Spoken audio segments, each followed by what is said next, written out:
안녕하세요. 슈마패밀리 연보윤 목사입니다. 오늘은 부모대학 스텝 1 제5강 목표에 맞는 계획 수립하기에 대해서 함께 이야기를 나눠보도록 하겠습니다. 지난 시간에 우리가 함께 나눈 내용은요, 복음에 대한 목적사적 관점을 다룬 것이라고 말씀드릴 수 있겠습니다. 복음에는 구속사적 관점과 목적사적 관점이라는 두 부분으로 나누어 생각해 볼 수 있는데요. 그런데 이 시대에는 너무 구속사적인 관점만 부각시키다 보니 결국 구속사를 통해서 나아가야 되는 목적사적 관점에 대해서는 상대적으로 소홀하게 되었습니다. 목적지를 잃은 배를 타고 계시다면 어떨 것 같으십니까? 지금 우리의 상황이 꼭 이와 같은 것입니다. 따라서 우리가 지난 시간에 나누었던 내용들은 단순히 자녀 양육에서만 필요한 부분인 것이 아니라 사실은 지금 우리 개인의 신앙을 포함하여 신앙 전반, 우리의 삶 전반에 반드시 회복되어야 되는 부분입니다. 사실 성경 전체는 목적사적입니다. 그 안에 구속사가 있는 것이죠. 구속사, 즉 예수 그리스도의 십자가 은혜와 부활의 능력을 통해서 목적사를 향해 나아갈 수 있게 되는 것이죠. 그래서 성경 전체의 맥락과 비중을 놓고 보시면 구속사적인 측면보다 목적사적인 측면이 더 강합니다. 예를 들어서 현대교회에서 복음에 대한 이야기를 하고자 할 때 민수기 같은 성경은 잘 거론을 안 하잖아요. 그저 민수기는 기독교인이 참고할 만한 좋은 말씀이 있는 또는 그저 사람 숫자 세다가 끝나는 성경인 것처럼 많이 이해합니다만, 그러나 민수기의 주제는 원망과 불평하지 말라는 것입니다. 그 주제로 굉장히 구체적이고 세밀한 부분을 기록하고 있어요. 이게 뭐냐면 구원받은 성도가 살아야 되는 실제적인 삶의 지침, 거룩한 삶의 구체적인 목표가 되는 부분이거든요. 왜냐하면 속량의 목적은 곧 거룩한 삶에 있기 때문이고요. 거룩한 삶을 살기 위해서 반드시 제거되어야 되는 부분이 원망과 불평이기 때문이죠.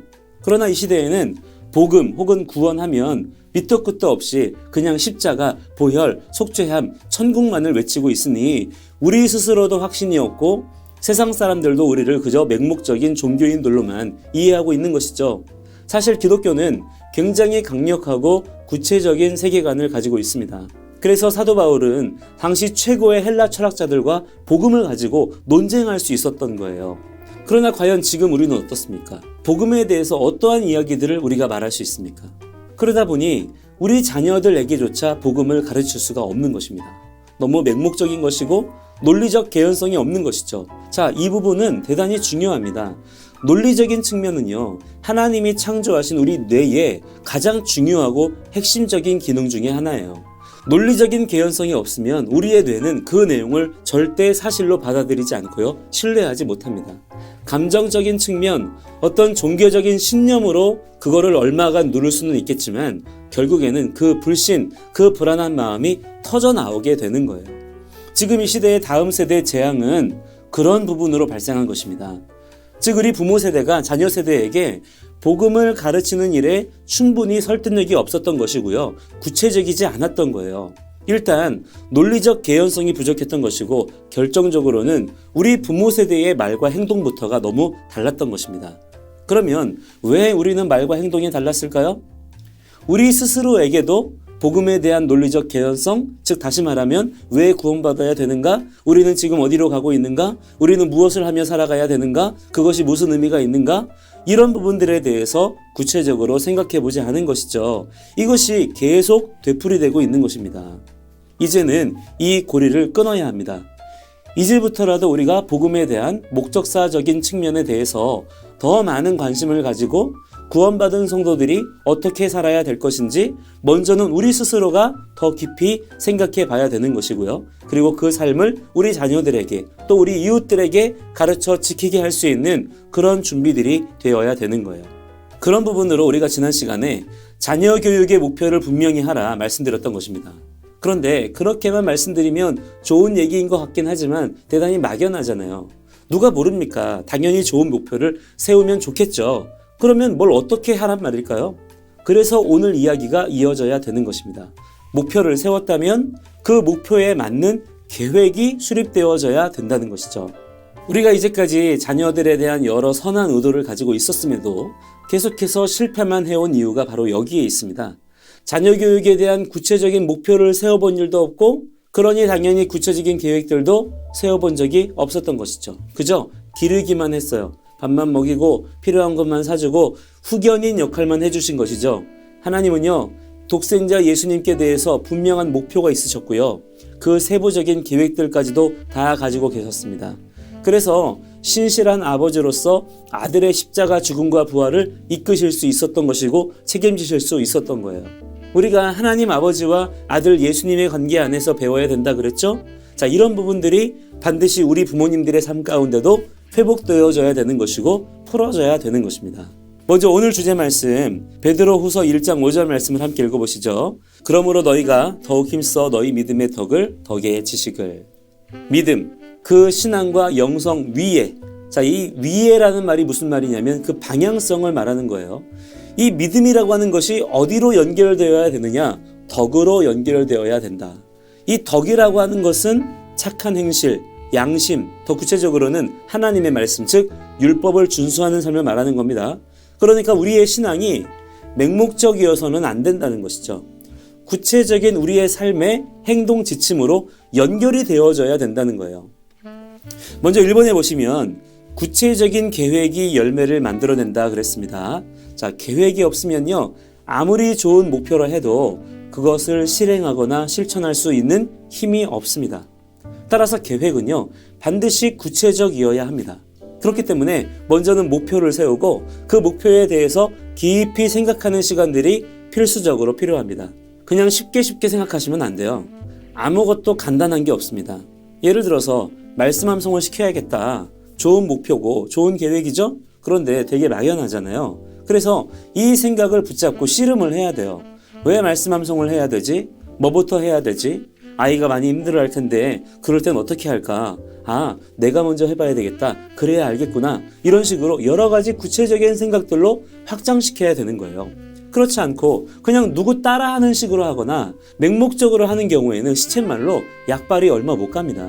그래서 그 밑에 보시면 계획의 중요성이라 그랬죠? 그렇게 세워진 계획과 목표가 없으면요, 점검도 할 수 없습니다. 열매가 열려도 이게 열매인지 뭔지를 알아볼 수가 없는 거죠. 영성, 인성, 지성 교육의 구체적인 플랜을 세워야 됩니다.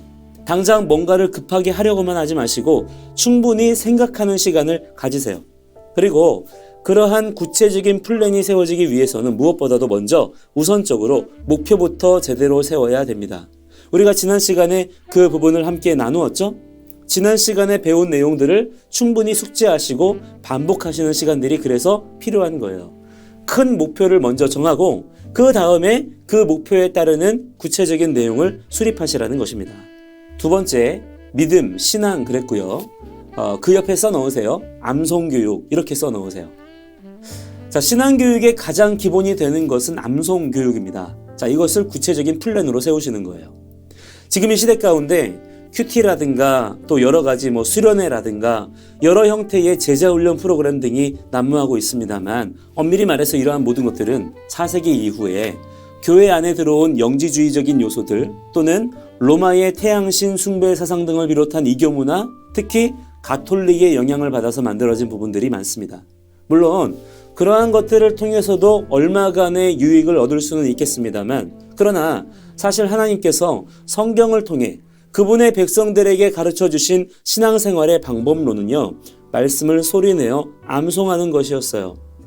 이것이 모든 신앙생활의 기반이 되는 것이었습니다. 그런데 이것이 4세기 이후에 기독교가 로마의 국교화가 되고 에클레시아라고 하는 교회의 공동체적 정체성이 바실리카라고 하는 교회 건물의 형태로 변질이 되면서 교회 스스로 이것을 포기하게 되고 잃어버리게 된 거예요. 따라서 지금 이 시대 가운데 우리가 초대교회로 돌아가자라고 외치면서 신앙의 회복을 간절히 원하고 있지 않습니까? 그만큼 지금 뭐냐면 여러 가지 많은 신앙서적들, 훈련 프로그램들이 많이 있지만 교회가 점점 거룩해지고 영적 권능이 더해지기보다는 심각한 변질과 타락의 징후들이 곳곳에서 발견되고 있단 말이죠. 그렇기 때문에 더더욱 우리 가운데 지금 회복되어야 될 것은 더 이상 세상 방법에서 사람의 생각으로 만들어낸 것들이 아니라 정말 말 그대로 성경으로 돌아가서 초대교회로 돌아가서 말씀 암송을 중심으로 한 신앙의 패러다임을 회복해야 된다라고 하는 거예요. 사실 지금 교회 안에서 유대적인 부분들, 히브리적 가치관과 관련된 부분들이 복음이라는 미명하에, 은혜라는 미명하에 외면되고 있는 실정이지만 우리가 기본 과정에서 배웠듯이 이러한 이스라엘과 관련된 부분들, 히브리적 가치관과 관련된 내용들은요, 우리 신앙의 뿌리가 되는 부분입니다. 뿌리를 모르고서 어떻게 신앙을 지킬 수가 있으며 또한 그것을 전수할 수가 있겠습니까? 지금 교회들마다 모든 교육과 훈련의 포커스를 성인 성도 교육에 맞추고 있어요. 교회 학교 교육도 열심히 하긴 합니다만 그 비중이나 재정 집중도에 있어서 상대적으로 차이가 크죠. 그러나 사실 교회 공동체의 가장 온전한 신앙 훈련 방법은요, 성인 교육이 아니라 자녀 교육 쪽에 집중하는 것입니다. 그래서 온 교회가 집중해서 자녀들에게 말씀을 암송하게 하면서 성경적 가치관, 그 생각의 뿌리를 깊이 심어주는 거예요. 이를 위해서 유대인들은 아이가 태어나기 전부터 강보를 수놓으면서 이러한 부분을 철저하게 준비하는 것을 볼 수 있고요. 우리가 기본 교육을 통해서 다루었던 교육 전반의 내용들이 사실은 거의 대부분 말씀 암송을 통해서 다 다루어진다는 점을 또한 아셔야 됩니다. 그렇게 자녀들을 말씀 암송으로 강력한 사고체계 훈련, 언어 훈련을 시키는 것이 지금 교회가 감당해야 될 가장 중요한 사역 중에 하나인 거예요. 그러면 성인들, 부모들은 언제 교육하느냐? 여러분, 가르치는 게 가장 빨리 배우는 것이라는 말 들어보셨죠? 부모들은 자녀를 가르치면서 배우는 겁니다. 자녀들을 가르치면서 또한 본인의 신앙이 더욱 성숙해지게 되는 거예요. 그래서 이스라엘아 들으라, 자녀들을 가르치라 라고 하시는 말씀은요, 부모들아 들으라, 자녀를 교육하면서 너희도 훈련되어라, 이런 말씀을 하시는 거거든요. 자, 정리해보자면 이렇게 계획을 수립하는 겁니다. 먼저는 자녀에게 신앙을 전수하는 일을 최우선 순위로 두는 거예요. 여기에 모든 포커스를 맞추면요, 다른 것들은 하나님의 창조 질서 안에서 자연스럽게 밸런스가 맞춰집니다. 선교, 구제, 봉사, 예배, 교육 등등 모든 사역들이 다 자녀 교육을 중심으로 풀어져야 되는 거예요. 그렇지 않고 자녀 교육을 한 파트로 따로 떼어놓고 있으니까 자꾸만 그 밸런스가 무너지는 것입니다. 그리고 자녀를 신학으로 양육할 때 그 방법론이 뭐냐? 말씀 암송입니다. 암송하되 그저 머리로만 암기하게 하는 것이 아니라 소리내서 말씀을 선포하도록 하는 일에 능숙하도록 훈련시키는 거예요. 그러면 그 안에서 신앙의 모든 부분들이 바르게 훈련될 수 있습니다. 따라서 가장 먼저 뭘 해야 돼요? 말씀 암송입니다. 먼저 반복해서 말씀을 소리내어 읽으면서 암송이 되어지도록 훈련시키세요. 이것부터 하셔야 됩니다. 그리고 암송된 말씀을 계속 말로 읊조리거나 통성어로 소리내서 선포하게 하세요. 이걸 시하흐라고 하는데요. 이 단어가 우리말 성경에는 묵상하다라고 쓰였습니다. 그것이 진정한 묵상입니다. 기도도 마찬가지예요. 기도도 그냥 내 마음속에 있는 이야기 혹은 내 소원 비는 것이 아니라 암송된 말씀을 소리내어 선포하는 거예요. 그럴 때 우리의 기도도 더욱 깊이 성숙하게 훈련되는 것을 볼 수 있습니다. 특별히 우리 민족은 원래부터가 시하흐를 잘하는 민족이에요. 우리 민족의 특이한 점이 뭐냐면 혼잣말을 잘하잖아요. 그게 외국인들에게는 대단히 특이하고 재미있는 점이라는 거예요. 그런데 이런 한국인의 특성이 말씀 암송과 묵상에 있어서 대단히 큰 장점이 됩니다. 그리고 하나님께서 처음부터 우리의 뇌를 지으실 때 암송에 최적화되어 있도록 만드셨고요. 우리의 발성 기관을 만드실 때도 말씀 선포에 최적화되도록 그렇게 만드셨어요. 어렵고 힘들다는 편견을 깨시고 담대하게 시작하시기 바랍니다. 셋째는요, 덕이라 그랬고요. 옆에 보시면 인성이라 그랬죠. 자, 그 옆에 따로 또 써 넣으세요. 효교육, 예절교육. 자, 인성교육은요, 오직 바른 신앙을 전제로 했을 때라야 비로소 세울 수 있는 것입니다. 올바른 신앙 없이 올바른 인성이라는 것은 있을 수가 없습니다. 왜냐하면 올바른 신앙 없이는 사람에 대한 이해 자체가 잘못될 수밖에 없기 때문이죠. 따라서 바른 신앙이라고 하는 것은 바른 인성의 토양이 되는 부분입니다. 그리고 그렇게 인성이 바르게 세워지면요, 이것이 다시 신앙에 영향을 줍니다. 더욱 신앙을 성숙하게 하고요, 강화시켜주는 역할을 하는 거예요. 자, 이때 중요한 건 뭐냐면 삶의 패턴, 삶의 질서와 규칙을 만들고 거기에 따르도록 하는 훈련이 이루어져야 된다는 점이에요. 아이들을 교육하는 데 있어서 가장 무서운 적은요, 무절제입니다. 아무리 좋은 교육이라도 절대 무절제로 흘러가게 해서는 안 되는 거예요. 왜 패턴과 질서, 규칙 같은 것들이 중요하냐면 인성교육에 있어서 제일 중요한 부분이 바로 자기 절제와 관련된 부분이거든요. 그런데 질서와 규칙을 지키려면 자연스럽게 필연적으로 이런 부분들이 세워질 수밖에 없는 거예요. 먼저는 아까 말씀드린 말씀 암송을 중심으로 해서 철저하게 성경을 통해 모든 부분이 연결되어 교육되도록 하셔야 되고요. 가급적 13세 이전까지 습관화, 체질화가 될 수 있도록 교육에 초점을 맞추셔야 되는 것입니다.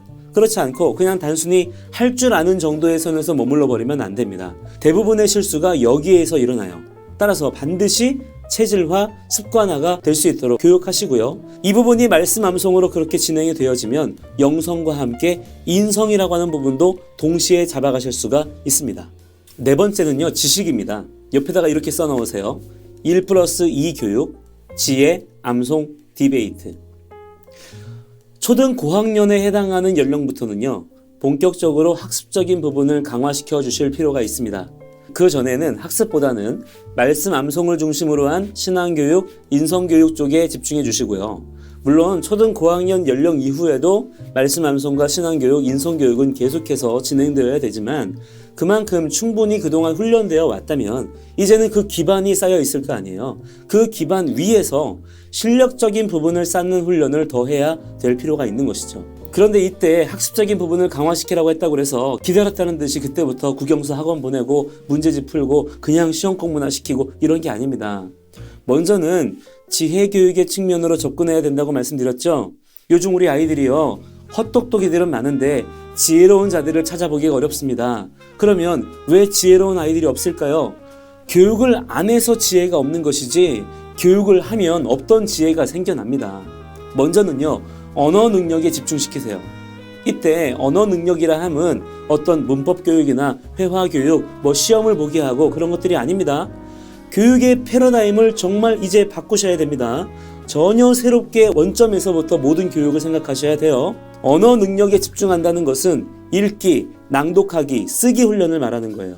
읽기 훈련은요, 이제 처음 그 훈련을 시작하는 단계에서는 글자를 손가락으로 짚어가면서 읽게 해야 합니다. 많은 아이들이 책을 읽을 때 꼼꼼하게 읽지 않고 대충 넘겨 짚듯이 읽습니다. 그러니까 다 읽고 나서 내용 요약 하나가 제대로 안 되는 거예요. 먼저는 자기를 절제하면서 손가락으로 한 글자 한 글자 짚어가며 읽어가는 훈련을 시켜야 돼요. 이게 먼저 되어야 다른 부분들의 학습적인 능력과도 연결이 됩니다. 우리 아이는 글씨 잘 읽는데요? 책 잘 읽는데요? 글씨를 읽을 줄 아냐 모르냐, 책을 읽느냐 안 읽느냐의 문제가 아니에요. 이건 자기 절제와 관련된 훈련이고요. 공부에 대한 태도, 책을 대하는 자세와 관련된 훈련입니다. 특별히 저는 이것을 아이들에게 가르칠 때 책에 대한 예를 갖춰라 라고 말해줍니다. 책에 대한 예를 갖출 줄 알면 그 책이 또한 우리에게 예를 갖춥니다. 이런 부분으로 훈련이 이루어져야 되는 것이고요. 그 다음에는 낭독이에요. 글을 읽을 때 소리 내어 읽는 것이죠. 이때 중요한 것은 목청이 트이는 것입니다. 웅얼거리듯 읽는 것이 아니라 정확한 발성과 발음으로 한 글자 한 글자 정성껏 읽어가는 거예요. 이것이 동서고금 모든 시대 모든 문화권에 소위 말하는 천재들이 하던 학습법이에요. 그런데 정작 우리는 어떻게 했죠? 눈으로 빨리 대충 읽고 정답 찾는 교육, 속독을 강조하면서 무조건 많이 읽고 빨리 읽으면 좋은 줄 알고 그렇게 했잖아요. 그런데 정작 천재들은요, 그렇게 공부 안 한다는 거예요. 우리의 뇌를 이해하면서 가장 효율적이고 효과 좋은 공부 방법을 그들은 알고 있었던 거예요. 그런데 사실은 이것이 그들 스스로 터득한 것이 아니라 하나님의 창조 질서예요. 하나님이 우리를 그렇게 만드셨기 때문에 말씀의 원리 안에서 생각해 보면 당연히 이렇게 공부해야 된다는 것을 우리가 알 수 있는 것입니다. 자, 그 다음에는 쓰기 훈련인데요. 이건 뭐냐면 필사하는 거예요. 중요한 내용들, 꼭 알아야 될 지식들은 그냥 노트에다가 그 내용을 베껴 쓰는 겁니다. 그것도 정자체로 정성껏 시간을 들여가면서 노트를 그렇게 채워 써내려가는 거예요. 그렇게 베껴 쓰기만 하는 것이 과연 무슨 유익이 될까 생각되시죠? 실제로 직접 해보신 적이 없기 때문에 그러신 겁니다. 이것 또한 동서고금 천재들의 공통된 학습법이에요. 필사하는 것은요, 가장 강력한 내용 이해 및 기억 학습 방법입니다. 그리고 필사를 하면서 읽었던 내용들, 공부했던 내용들을 더 깊이 사고할 수 있게 돼요. 따라서 이 세 가지, 읽기, 낭독, 쓰기 훈련을 먼저 기본적으로 탄탄하게 가급적 어릴 때부터 이런 과정들을 훈련시키는 것이 필요합니다. 그 다음에는요, 태도와 자세를 교정해 주는 게 지금 굉장히 시급하고 중요해요. 태도와 자세의 교정 없이는 머리를 제대로 사용할 수가 없습니다. 이것은 아까 말씀드렸던 자기 통제력, 자기 절제와 관련된 부분인데요. 올바른 태도와 자세를 공부 시간 동안 유지할 수 있도록 훈련하는 것이 필요해요. 예를 들어서 10분 동안 방석위 위에 앉아있기, 30분 동안 필사훈련하기 등등 규칙을 정해서 조금씩 그런 부분들이 체질화되도록 이끌어주는 것이죠. 태도와 자세가 훈련되어야 반복을 위한 기본 세팅이 준비되는 거고요. 반복을 잘해야 머리가 제대로 작동을 하게 됩니다. 이런 부분으로 우리 아이들의 공부 방법, 공부 습관을 바꿔주세요. 많은 걸 해야 우리 아이들이 똑똑해지는 게 아니라 하나를 해도 제대로 하나님의 창조 질서대로 해야 되는 겁니다. 5번째는요. 머리가 아닌 가슴으로 실천하라. 토다가 되게 하라 그랬죠? 토다라고 하는 것은요. 감사하다라는 뜻도 있지만요. 더 직접적인 의미는 반복하다, 습관이 되다, 체질화가 되다라는 뜻이 있습니다. 계속해서 강조합니다만 교육에 있어서 가장 중요한 방법론은 체질화를 시키는 겁니다. 체질화 교육이 되도록 습관, 패턴, 질서, 규칙을 가르치는 것이 중요해요. 아무리 그 사람이 똑똑하고 머리가 좋아도 규칙과 질서를 모르는 자는 창의성이 길러질 수가 없습니다. 그런데 요즘에는 창의성 기른답시고 아이들에게 무절제와 방임으로 대하잖아요. 완전히 비진리 거짓입니다. 하나님을 모르니까 진화론적인 발상에서는 그런 식의 접근밖에는 안 되는 거예요. 성경 교육을 통해서 모든 교육을 다 진행하시면서 13세 전까지 그 모든 것들이 말씀의 언어들로 체질화될 수 있도록 가르치세요. 그냥 입 밖으로 툭 튀어나올 수 있도록. 너무 학습적인 부분에 조바심 내지 마시고 학원에 과외에 그러지 마시고 먼저는 70-80%의 비중을 신앙교육에 인성교육에 먼저 집중하셔야 됩니다. 그 다음에 지성교육이에요. 그 말은 지성교육이 쓸데없다, 필요 없다는 게 아니고 신앙교육과 인성교육의 토대가 먼저 견고하게 세워지면 훨씬 더 높은 효율과 탁월함으로 공부할 수 있게 된다는 거예요. 항상 질서가 필요합니다. 질서는 순서예요. 순서를 잘 지키면 그 안에서 모든 밸런스가 맞춰집니다. 자, 기억하세요. 절대로 지식이 신앙이나 인성보다 앞서면 안 됩니다. 믿음 위에 덕을, 덕 위에 지식을 이 순서대로 하셔야만 되는 거예요. 자, 마지막 6번째는요. 가정을 통제하라는 거예요. 여기서 통제하라는 건 아이들을 막 감금하고 묶어놓고 학대하고 그런 의미가 아니라 가정 안에서 권위와 질서의 주도권을 부모님이 가지시라는 거예요. 가정을 통제하셔야 됩니다. 아이들의 삶이 가정을 중심으로 부모님을 중심으로 살아가야 돼요.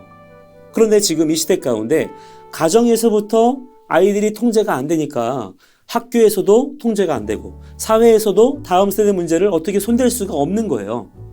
가정 안에서 통제가 안 되는 문제가 지금 세대 전체로 확대되었다는 점을 생각해 보셔야 돼요. 특히 계속해서 강조합니다만 자기 통제력, 자기 절제력과 관련된 부분은 4차 산업혁명 시대에 있어서 가장 경쟁력 있는 능력으로 인정받고 있는데요. 이런 부분들은요. 가정이 아니면 절대로 길러줄 수가 없습니다. 통금 시간, 외박, 용돈, 미디어, 잠자는 시간, 일어나는 시간 등등 우리의 가정 안에 규칙이 있어야 돼요. 모든 삶의 부분들에 있어서 아이들이 부모에 의해서 제한받을 줄 알아야 되고 사랑의 통제를 받을 줄 알아야 그 삶이 세상의 질서와 규칙에 대한 원리를 바르게 깨우칠 줄 알게 되고 그 아이 또한 어른이 되었을 때 세상에 선한 영향력을 끼칠 수 있는 그리고 자기 가정 안에서 올바른 리더십을 발휘할 수 있는 그런 존재들이 되는 것입니다. 그런데 지금 이런 철학들, 기준들이 없다 보니까 전 세대적으로 거의 대부분의 가정의 주도권이 아이들에게 넘어가 있지 않습니까? 그러니까 부모 자식 간에 어떤 의견이 맞지 않을 때 또는 어떤 선택을 해야 되고 결정을 해야 될 때 서로 싸우는 일이 벌어져요. 자식이 부모에게 대들고 부모가 자식을 힘으로 제압하는 그런 상황들이 반복적으로 그리고 점점 더 심하게 발생을 하는 겁니다. 지금 벌어지고 있는 대부분의 가정 불화, 자녀 문제의 근본적인 원인은요. 부모가 가정 안에서 통제권을 상실했기 때문이에요. 그러면 그 통제권을 어떻게 회복할 수 있느냐? 시키기만 하지 마시고 아이들에게 요구하시는 그것을 먼저 부모님들께서 그렇게 하세요. 예를 들어서 미디어에 우리 아이들이 중독되어 있다. 이걸 고쳐주고 싶다. 자, 그러면 어떻게 될까요? 그냥 하지 말라고만 하면 안 하나요? 미디어에 중독된 거의 대부분의 원인은 크게 두 가지인데요. 하나는 부모를 중심으로 온 가족이 미디어에 빠져 있는 경우, 또 다른 하나는 부모의 무관심으로 인한 방치 때문입니다. 미디어 중독에서 우리 아이들이 벗어나기를 원하신다면 아이들과 함께하는 시간들을 적극적으로 더 많이 가지셔야 돼요. 같이 책도 보시고 같이 산책도 하시고 온 가정이 함께할 만한 놀이를 해보기도 하세요. 수건 돌리기를 하든 부루마블을 하든 뭐든 다 괜찮아요. 부모님이 그 중심에 서서 아이들과 충분한 시간들을 놀아주세요. 무언가에 중독되었다라고 하는 것은 그와 관련된 감정이나 욕구가 결핍되었다는 증거예요. 또 아이들이 공부를 좀 했으면 좋겠다. 애들만 잡들이 하지 마시고 집안 분위기를 공부할 만한 분위기로 바꾸세요.